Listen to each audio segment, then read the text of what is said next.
उद्धव ठाकरे यांच्या पक्षगीतात भवानी या शब्दाचा उल्लेख केल्याप्रकरणी निवडणूक आयोगानं नोटीस बजावली आहे।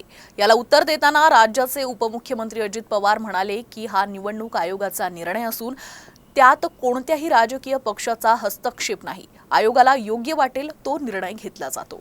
निवडणूक आयोग हे वेगळी त्यांची हे आहे, म्हणजे त्यांना वेगळा अधिकार आहे।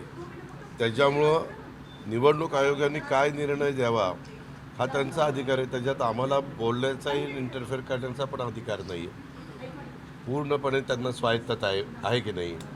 जशी न्यायव्यवस्थेला स्वायत्तता आहे तशी निवडणूक आयोगाला स्वायत्तता आहे, आणि आजची नाही आहे, ती घटनेने दिलेली आहे।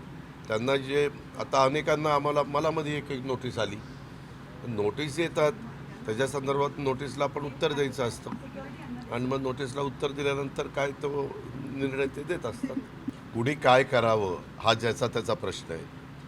त्यांनी का नकार दिला ते मला काय माहिती, मी काय त्याच्याबद्दल बोलणार आहे। माझं म्हणणं आहे की आपण संविधानाचं पालन केलं पाहिजे, घटनेचं पालन केलं पाहिजे, कायद्याचं पालन केलं पाहिजे।